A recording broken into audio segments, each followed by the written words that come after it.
On the 14th day of the next moon, as promised, the cattle were driven into the compound by young men splashed with war paint, whistling and calling out at the top of their lungs and chanting in turn the names of great warriors of the past such as Luanda Magere and Gor Mahia. Once in a while, one of them will step up the tempo and start chanting his own personal praise name. I am Ochieng Sona, the mosquito. Tiny I am, but when I bite, even the great elephant flaps his big ears. And another, I am Ulopolo, the sky. When I tremble and send signs and wonders, even the brave tremble. And yet another, I am Ongong Nyabera, that when I pass, the girls gape and drop their water pots.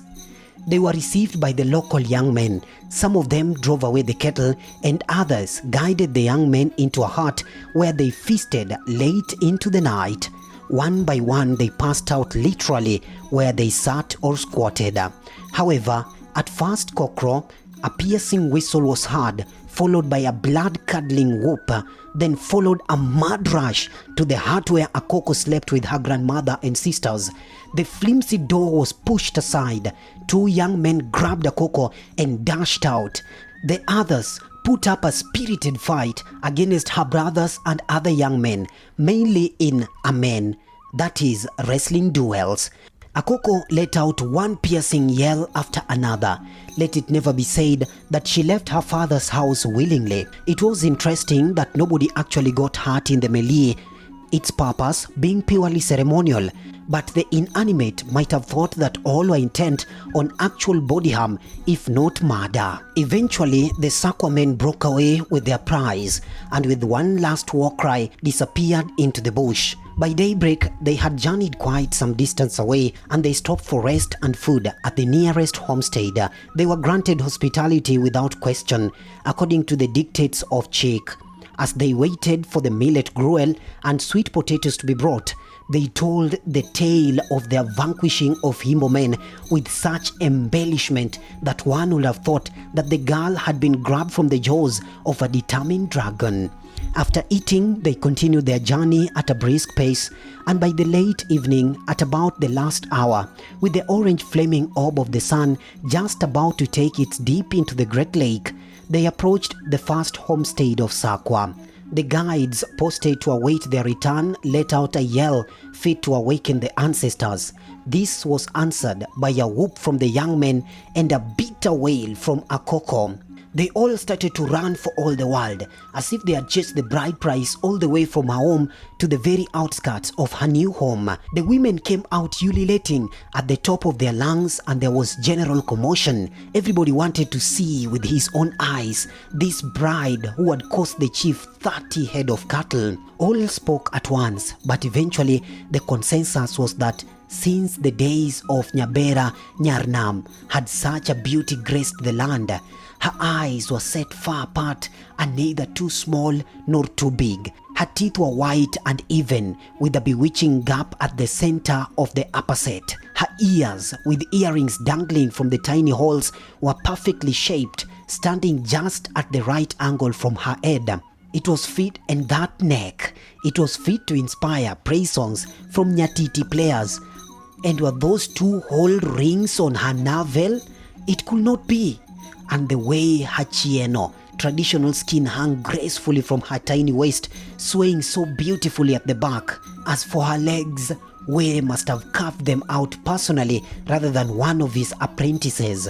It was agreed that 30 head was rather high, but the chief had chosen well. Besides, the young men reported that he was held in such great awe by the Imbo people that should he so much as glance in their direction, another girl would immediately be given to the chief with such great nyadi. The people were therefore well satisfied with the Miaha, the new wife of the chief. Akoko was duly installed as the Mikai of Chief Kembo, and the people started to count the days and the moons. At the third moon, whispers were heard. For one never speaks of these things loudly in case some evil spirit hears and causes trouble. By the 5th month, everything was obvious to even the most unobservant Dulad. People waited with bated breath, and 10 moons from the day she arrived wailing, Akoko delivered herself of a fine son. Piercing ululations were heard as people rejoiced for the continuation of the chief's line. This was a good omen indeed. The child was tentatively called Obura, the counselor or the wise one, while dreams were being awaited. On the second night after the birth, the child's father dreamt of no less than Kembo Kagina, the late chief. He dreamt that Kembo was handing him a baby boy from his right hand side, a sign that the old chief spirit was well pleased with the son and grandson. The child therefore became Obura Kembo. Obura Kembo was a boy to gladden any father's heart, swift of mind and body like his mother. He was big like his father. His rate of development would have caused comment were it not that the people did not want to bring bad luck to the chief's son by talking about his prowess. For most part, they marveled silently, except for a few ill-mannered types who forgot themselves to the point of mentioning some amazing aspect of the child's character. His parents' heart was swelled with pride within them, but even they kept a severe check on their tongues. In fact, he was reprimanded more than any other child, and to hear his mother, one would have thought her son a good-for-nothing, slow-witted lazybone. It was just as well that Obura was a cheerful fellow and was rarely ever put out, least of all by his mother, whom he loved. As had happened with her father before, he probably saw right through her. When he was about 3.5 seasons old, Obura's mother became pregnant again. At this point, the chief was under great pressure to marry another wife, especially from his mother, who felt that the rate at which he was reproducing himself was too slow. It is to be noted that she had nothing against Akoko. In fact, she liked her daughter-in-law. But children were wealth, and she remembered how her husband, the late chief, had agonized over the fact that he had only 2 sons out of his 6 wives. He, on the other hand, had 22 daughters, a feat which caused him to fume with silent fury. Besides, Otieno, Owor's younger brother, had wasted no time in marrying 2 wives, one after the other, and already had 2 children and was expecting 2 others. The fact that his children were completely lackluster and unlike Obura was completely beside the point. His wives were completely colorless as well, but since he firmly believed that all women were the same, this did not matter either. Nyarasembo, Owor's mother, even got the council of Jodongo to meet and advise her son over the matter. He smiled in his usual manner, thanked them and informed them that he would ponder over the matter. How could he tell them that since he married his wife, he had profoundly lost interest in all other women? She was unafraid of him and spoke candidly on almost any subject. She also had an acerbic but witty tongue, which, unless she was angry with him, rarely ever failed to make him laugh. Besides, her advice on most matters was sound, and he formed the habit of going over to her hut after the evening meal just to hear her talk. However, a monogamous man was an unknown animal, and every man worth his salt tried to marry at least 2 wives. The chief had vast cattle wealth, so he could have any number, but he seemed more eager to get wives for his brother and an assortment of poor cousins for himself. Obura came home one morning from his grandmother's hut, where he had fallen asleep the night before, expecting that somebody would carry him home as usual. Apparently, they had placed him carefully on a pallet and then forgotten all about him. He arrived home still sleepy and very hungry and found commotion. "Where is my mother? Where is my mother?" he demanded. Nobody heard him. "Hey, where is my mother? I want my mother. I am hungry." This time somebody heard him and put a gourd of gruel and sweet potato in his hand and ordered him to go back to his grandmother's house. "I will not. I want my mother," he screamed. "Will you take that child away from here?" yelled his grandmother from the other room.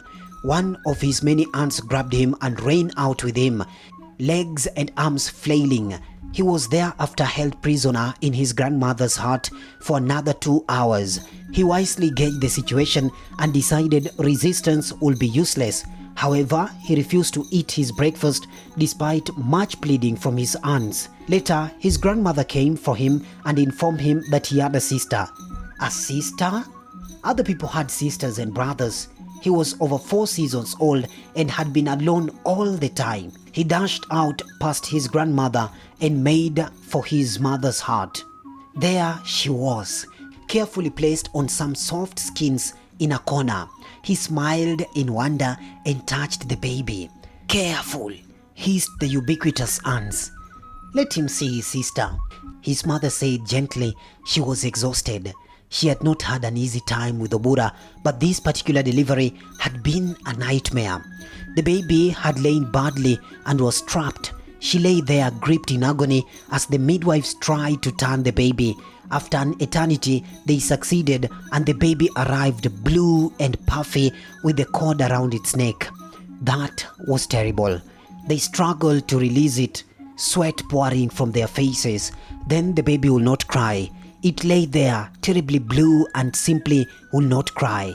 Someone grabbed it, turned it upside down, and slapped its bottom twice, and eventually she let out a yell to equal her mother's 24 seasons before. And then the mother began to hemorrhage. The midwife struggled with her, and when they were about to give up, the flow slackened and eventually ceased. Everybody heaved a sigh of relief. For a while there, it had looked as if both mother and daughter were goners. The great chief Odero Gogni had recently died and his daughter had felt really cut. Therefore, when Were provided care with a daughter, she did not wait for a dream. She took a unilateral decision and named the baby Odero, much to the consternation of her mother-in-law, who had a relative or two lined up. The baby was not only pretty, but had her father's even temper. Indeed, it was only when she was quite ill that her voice could be heard in anything but happy laughter. She met one and all with such a sunny smile that she soon earned herself the name Nyabera, the good one.